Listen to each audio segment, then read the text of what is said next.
കാലത്തോറ് മുമ്പയുടെ പുതിയൊരു വിശേഷത്തിലേക്ക് എല്ലാവർക്കും സ്വാഗതം. അലീന മുത്തശ്ശിയോട് ചോദിക്കുന്നുണ്ട്, മുത്തശ്ശി, ബാലചന്ദ്രൻ സാറിൻ്റെയും മാഡത്തിൻ്റെയും വിവാഹത്തിൻ്റെ കഥ എനിക്ക് പിന്നീട് ഒരിക്കൽ പറഞ്ഞു തരാമെന്ന് പറഞ്ഞിട്ടുണ്ടായിരുന്നില്ലേ, ഈ സമയത്ത് പറയാമോ എന്ന് ചോദിക്കുകയാണ്. അപ്പോൾ മുത്തശ്ശി പറയുന്നുണ്ട്, മോളെ ഇപ്പോൾ ഞാനത് പറയണോ? എന്താ മുത്തശ്ശി? മുത്തശ്ശി പറയുമ്പോൾ ഞാൻ ആ കഥ കേട്ടിരുന്നോളാം. മുത്തശ്ശിക്കാണെങ്കിൽ മുത്തശ്ശിയുടെ കാല് വേദന കുറച്ച് കുറഞ്ഞ പോലെയും തോന്നും. ഇത് കേട്ടിട്ട് മുത്തശ്ശി ശരി എങ്കിൽ ഞാൻ പറയാം എന്ന് പറഞ്ഞ് കഥ പറയാൻ വേണ്ടി തുടങ്ങുകയാണ്. നമ്മുടെ അലീനയാണെങ്കിൽ കഥ കേൾക്കാനുള്ള ഇൻട്രസ്റ്റോടെ ഇങ്ങനെ ഇരിക്കുകയാണ്. ബാലചന്ദ്രൻ്റെ അച്ഛൻ ശേഖരമേനോൻ കൈതക്കൽ മാളിക വീട്ടിലെ ജോലിക്കാരനായിരുന്നു. അദ്ദേഹത്തിൻ്റെ കയ്യിൽ അത്ര മോശമല്ലാത്ത കാശൊക്കെ ഉണ്ടായിരുന്നു. ഒരു തടിമില്ല് നടത്തി പാപ്പരായി പോയതാണ്. എന്നും ശേഖരമേനോൻ വരുന്ന സമയത്ത് അദ്ദേഹത്തിൻ്റെ ഒരു വാല് പോലെ നമ്മുടെ ബാലചന്ദ്രനും ഉണ്ടായിരിക്കും. ആ സമയത്താണ് വൈജയന്തി ജനിക്കുന്നത്. ഈ വൈജയന്തിയും പിന്നെ ബാലചന്ദ്രനൊക്കെ ഉണ്ടല്ലോ, വലുതായി കഴിഞ്ഞപ്പോൾ ഒരേ സ്കൂളിലാണ് പഠിച്ചിരുന്നത്. ബാലചന്ദ്രൻ കുറച്ച് മുതിർന്ന കുട്ടിയായി ഇത് കാരണം കുറച്ച് വലിയ ക്ലാസ്സിലും ഇവൾ കുറച്ച് ചെറിയ ക്ലാസ്സിലുമാണ് പഠിച്ചിരുന്നത്. അങ്ങനെ ഇരിക്കെ ഒരു ദിവസം 10ാം ക്ലാസ് പഠിക്കുന്ന സമയത്ത് വൈജയന്തി 10ാം ക്ലാസ്സിലും നമ്മുടെ ബാലചന്ദ്രൻ സ്കൂളിൽ നിന്നും പോയിരിക്കണം. ആ സമയത്താണ് ബാലചന്ദ്രൻ ഒരു ബുദ്ധിമോശം കാണിക്കുന്നത്. ഇത് കേട്ട് അലീന ചോദിക്കുന്നുണ്ട്, ബുദ്ധിമോശം കാണിച്ചോ? അതെന്താ മുത്തശ്ശി? അല്ല, അവൾ ഒരു ലെറ്റർ നമ്മുടെ വൈജയന്തിക്ക് കൊടുത്തു. ഉടനെ തന്നെ അലീന ചോദിക്കുന്നുണ്ട്, ലെറ്ററോ? ലവ് ലെറ്റർ ആണോ മുത്തശ്ശി ഉദ്ദേശിക്കുന്നത്? അതേ മോളെ, ഒരു ലവ് ലെറ്റർ. അന്നൊന്നും ഈ ഫോൺ സൗകര്യമൊന്നും ഇല്ലല്ലോ, ലെറ്റർ അല്ലേ കൊടുക്കുന്നത്. അങ്ങനെ ആ ലെറ്റർ ഉണ്ടല്ലോ, അത് കുഞ്ഞിരാമേട്ടൻ കണ്ടുപിടിച്ചു. എന്നിട്ടുണ്ടല്ലോ ശേഖരനോട് പറഞ്ഞു, നിന്റെ മകൻ ബാലചന്ദ്രനെ കൂട്ടി ഇങ്ങോട്ടേക്ക് വാടാന്ന്. അങ്ങനെ അവൻ ഒരു ദിവസം ബാലചന്ദ്രൻ വീട്ടിലേക്ക് വരുവാണ്. ഒരേ ഒരു ചോദ്യമേ കുഞ്ഞിരാമേട്ടൻ ചോദിച്ചുള്ളൂ, എൻ്റെ മകൾക്ക് നീ ലെറ്റർ കൊടുത്തോടാന്ന്. കൊടുത്തു എന്ന് കൂസലില്ലാതെ ബാലചന്ദ്രൻ പറഞ്ഞു. ഉടനെ തന്നെ അവൻ്റെ ചെകിടടിച്ച ഒരടി അങ്ങ് കൊടുത്തു. ഞങ്ങളെല്ലാം പേടിച്ചു പോയി മോളെ, ഞങ്ങളുടെയൊക്കെ മുന്നിൽ വെച്ചാ അദ്ദേഹം അവനെ അടിച്ചത്. അതിനുശേഷം ഒരു 2 വർഷത്തേക്ക് അവൻ അങ്ങ് നാട് വിട്ടു. ഗൾഫിലേക്കാണ് പോയത്. പിന്നീട് തിരിച്ചു വന്നു കേട്ടോ. വീണ്ടും അവൻ ഗൾഫിലേക്ക് പോയി കുറച്ച് വർഷങ്ങൾ കഴിഞ്ഞ് തിരിച്ചു വരുമ്പോഴുണ്ടല്ലോ, അവനൊരു കാശുകാരനായിട്ടാണ് തിരിച്ചു വന്നത്. എന്നിട്ട് അതിനുശേഷം അവൻ ഈ ടെക്സ്റ്റൈൽസും സ്വർണ്ണക്കടയും എല്ലാം ഇട്ടത്. ഇത് കേട്ടതും ആലിനയ്ക്ക് അങ്ങ് ഇൻട്രസ്റ്റ് ആയിട്ട് കൈയടിച്ചുകൊണ്ട് പറയുന്നുണ്ട്, കലക്കി മുത്തശ്ശി, കലക്കി, അങ്ങനെ തന്നെ വേണം. പിന്നീട് മുത്തശ്ശി പറയുന്നുണ്ട്, മോളെ, ഇവൻ തിരിച്ചു വന്നിട്ട് നേരെ വിവാഹാലോചനയുമായി നമ്മുടെ തറവാട്ടിലേക്കാണ് വന്നത്. വൈജയൻ്റെ വിവാഹം കഴിപ്പിച്ച് തരുമോ എന്ന് ചോദിച്ചു. ആദ്യമൊന്നും കുഞ്ഞിരാമേട്ടന് ഇഷ്ടമുണ്ടായിരുന്നില്ല. എങ്കിലും എല്ലാവരുടെയും നിർബന്ധപ്രകാരം അദ്ദേഹം സമ്മതിച്ചു. അപ്പം വൈജയന്തി മാഡം സമ്മതിച്ചോ എന്ന് അലീന ചോദിക്കുന്നുണ്ട്. അവൾ സമ്മതിക്കാതെ എന്ത് ചെയ്യും? എല്ലാവരുടെയും നിർബന്ധത്തിന് വഴങ്ങി അവളും വിവാഹത്തിന് സമ്മതിച്ചു. മുത്തശ്ശി, മാഡം എങ്ങനെയായിരുന്നു? പഠിക്കാനൊക്കെ മിടുക്കിയായിരുന്നോ എന്ന് ചോദിക്കുകയാണ്. ഇത് കേട്ട് മുത്തശ്ശി പറയുന്നുണ്ട്, നല്ല മിടുക്കിയായിരുന്നു മോളെ. മിടുക്കിന്ന് വെച്ചാൽ മിടുക്കിയായിരുന്നു. നല്ലവണ്ണം പഠിക്കുകയും ചെയ്യും. പിന്നെ കാണാൻ വളരെ സുന്ദരിയായിരുന്നു. കൊല്ലപ്പള്ളിയിലെ അന്നത്തെ കാലത്തൊന്നും ഇത്രയും നല്ലൊരു സുന്ദരി കുട്ടി വേറെ ഉണ്ടായിരുന്നില്ല. ഇത് കേട്ടിട്ട് അലീന പറയുന്നുണ്ട്, അന്നത്തെ കാലത്തല്ല, ഇന്നത്തെ കാലത്തും എന്തേ മാഡം വളരെ സുന്ദരി കുട്ടി തന്നെയല്ലേ. പിന്നെ ആ മുഖം ദേഷ്യം വരുമ്പോൾ ഒന്ന് കറുക്കും, അല്ലാന്നുണ്ടെങ്കിൽ നല്ല സുന്ദരി കുട്ടി തന്നെയാ എന്ന് പറയാണ്. എന്നിട്ട് മുത്തശ്ശി ചോദിക്കുന്നുണ്ട്, നിനക്ക് കഥ ഇഷ്ടമായോ? പിന്നെ ഒത്തിരി ഇഷ്ടമായി മുത്തശ്ശി. മുത്തശ്ശി ഇനി കിടന്നുറങ്ങിക്കോട്ടോ, ഞാനിവിടെ താഴെ തന്നെ കിടക്കുന്നുണ്ട്. എന്തെങ്കിലും ആവശ്യമുണ്ടെങ്കിൽ മുത്തശ്ശി എന്നെ വിളിച്ചാൽ മതി.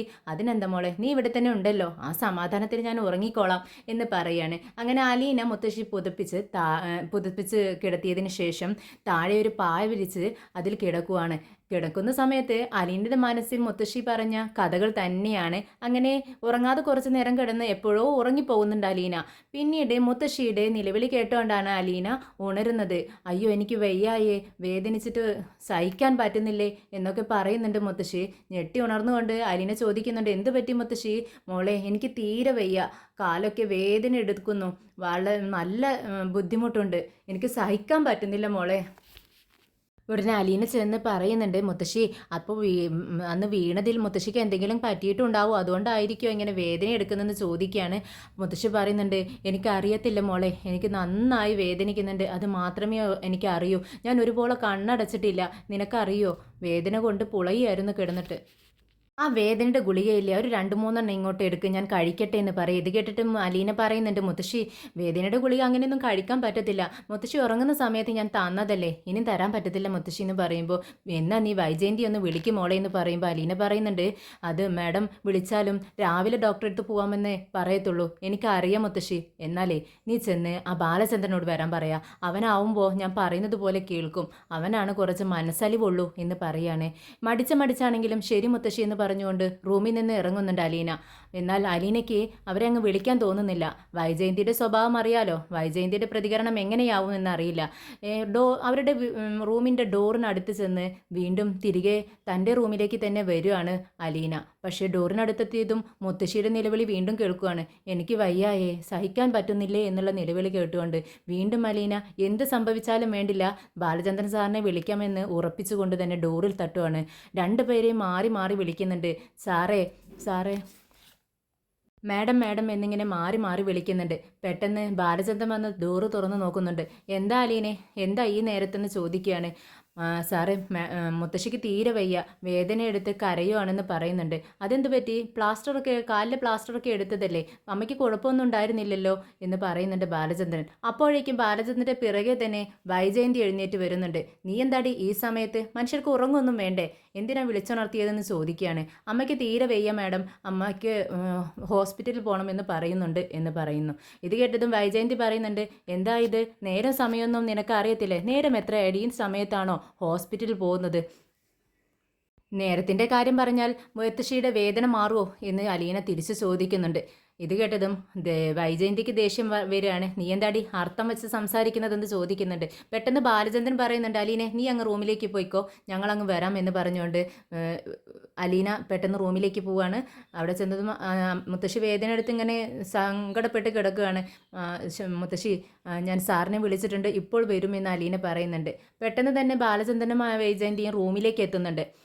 മോനെ എനിക്ക് തീരെ വയ്യടാ, എൻ്റെ കാല് വേദന എടുത്തിട്ട് വയ്യ എന്ന് പറയുമ്പോൾ ബാലചന്ദ്രൻ ചോദിക്കുന്നുണ്ട്, മുത്തശ്ശി അമ്മ എന്ത് പറ്റി, പ്ലാസ്റ്റർ എടുത്ത് വന്നതല്ലേ ഉള്ളൂ, അപ്പോഴൊന്നും കുഴപ്പമുണ്ടായിരുന്നില്ലല്ലോ, എന്ത് പറ്റിയെന്ന് ചോദിക്കുകയാണ്. പെട്ടെന്ന് മുത്തശ്ശി പറയുന്നുണ്ട്, പ്ലാസ്റ്റർ എടുത്തപ്പോൾ കുഴപ്പമൊന്നും ഉണ്ടായിരുന്നില്ല, ഇവിടെ വന്ന് ആ സിറ്റൗട്ടിൽ വെച്ച് വീണ കാര്യം മുത്തശ്ശി പറയുമ്പോഴേക്കും വൈജയന്തി അങ്ങ് കയറി സംസാരിക്കുകയാണ്.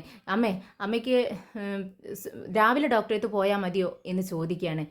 പെട്ടെന്ന് അമ്മ ബാലചന്ദ്രനോട് ഈ വിവരമെല്ലാം പറഞ്ഞാൽ ബാലചന്ദ്രനത്തിൻ്റെ അടുത്തുനിന്ന് ചീത്ത കേൾക്കത്തില്ലേ എന്നാണ് വൈജയന്തി വിചാരിച്ചത്.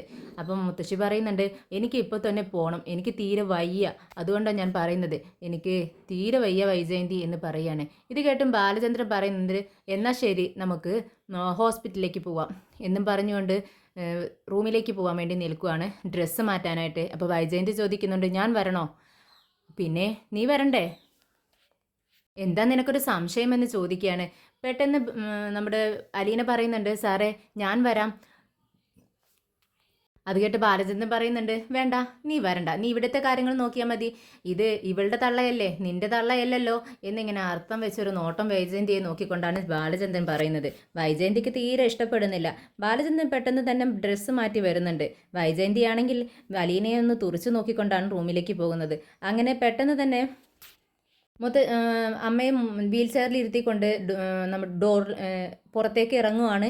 അപ്പോൾ വൈജയന്തിനോട് അലീന പറയുന്നുണ്ട്, മാഡം ഞാൻ കൂടെ വരാം. വേണ്ട, നീ ഇവിടെ നിന്നാൽ മതി, കുട്ടികൾക്ക് രാവിലെ സ്കൂളില്ലേ, അവരുടെ കാര്യങ്ങൾ നോക്കണ്ടേ, പിന്നെ കൃഷ്ണമോളെ രാവിലെ പെട്ടെന്ന് എഴുന്നേൽപ്പിച്ച് ട്യൂഷന് വിടണം.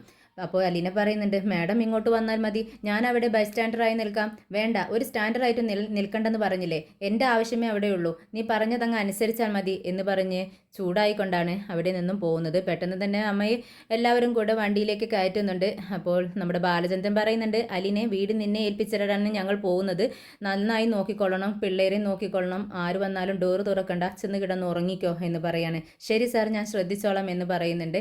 അങ്ങനെ അവർ ഹോസ്പിറ്റലിലേക്ക് പോകുന്നുണ്ട്. പെട്ടെന്ന് തന്നെ അലീന അകത്ത് കയറി വാതിലടയ്ക്കുകയാണ്.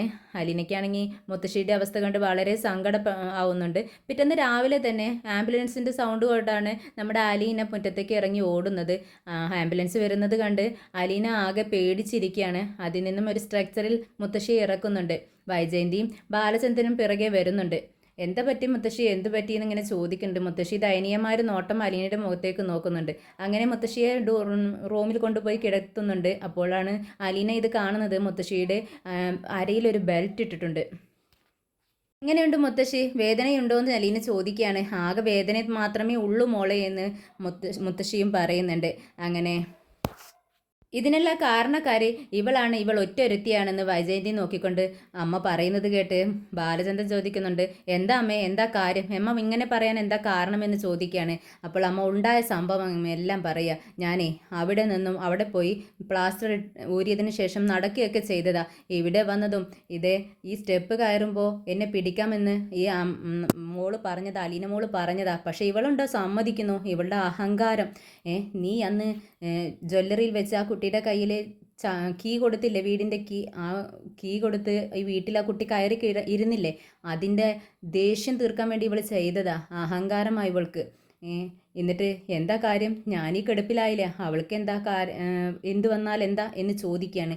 ഇത് കേട്ടതും ബാലചന്ദ്രൻ ചോദിക്കുന്നുണ്ട് വൈജയന്തിയോട്, വൈജയന്തി നിനക്കിത് എന്തിൻ്റെ സൂക്കേടാ, സ്വന്തം തള്ളക്കിട്ട് തന്നെ നീ പണി കൊടുത്തു അല്ലേടി.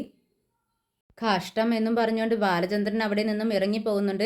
വൈജയന്തി അമ്മയോട് പറയുന്നുണ്ട്, ഇപ്പോൾ നിങ്ങളെ ഇവിടെ കൊണ്ടുവന്ന് ഞാൻ നോക്കി, ഇവളെ കാശും കൊടുത്ത് നിങ്ങളെ നോക്കാനും ആളെയാക്കി, എന്നിട്ടും കുറ്റം എനിക്കാണ് അല്ലേ. എന്തായാലും നിങ്ങൾ അങ്ങോട്ടും ഇങ്ങോട്ടും അനങ്ങൊന്നും വേണ്ട, ഇടുപ്പിൻ്റെ ബാലൻസ് തെറ്റും എന്ന് പറയാണ്. ഇനി എന്ത് തെറ്റാനാടി, എല്ലാം തെറ്റിക്കഴിഞ്ഞില്ലേ, ഇനി പറഞ്ഞിട്ട് എന്താ കാര്യം എന്ന് പറയാണ്. ഉടനെ തന്നെ അലീനയുടെ നേരെ തിരിയാണ് വൈജയന്തി. ഇതിനെല്ലാം കാരണക്കാടി നീ ഒറ്റ ഒരുത്തിയാടി. അത് കേട്ടതും അലീന സമ്മതിക്കുന്നുണ്ട്. കൂസലില്ലാതെ തന്നെ നെഞ്ചും വിരിച്ചു നിന്ന് പറയുന്നുണ്ട്, അതെ ഞാൻ തന്നെ കാരണക്കാരി. എടി നീ എന്താ പറഞ്ഞത്? അല്ല ഞാൻ സമ്മതിച്ചല്ലോ, ഞാൻ തന്നെയാണല്ലോ കാരണക്കാരി. എനിക്ക് നീ പറഞ്ഞതിൻ്റെ അർത്ഥമൊക്കെ മനസ്സിലായി, കാണിച്ചു തരാം എന്നും പറഞ്ഞുകൊണ്ട് റൂമിൽ നിന്നും ഇറങ്ങി പോകുന്നുണ്ട്. എൻ്റെ പൊന്നു മോളെ എല്ലാം ചെയ്തു വെച്ചിട്ട് അവൾ പറയുന്നത് കണ്ടില്ലേ, സമ്മതിച്ച് തരത്തില്ല അവൾ എന്ന് മുത്തശ്ശി പറയുന്നുണ്ട്. ഇത് കേട്ടിട്ട് അലീന പറയുന്നുണ്ട്, സമ്മതിച്ച് തന്നിട്ടും എന്താ കാര്യം മുത്തശ്ശി, ആ മുത്തശ്ശിക്ക് വരാനുള്ളതെല്ലാം വന്നു, ഇനി സഹിച്ചല്ലേ പറ്റത്തുള്ളൂ എന്ന് പറയാണ്. അവൾക്ക് എന്താ അങ്ങനെ പറഞ്ഞിട്ട് പോയാൽ പോരെ, സഹിക്കുന്നത് നീയും ഞാനുമല്ലേ മോളെ എന്ന് പറയാണ് മുത്തശ്ശി.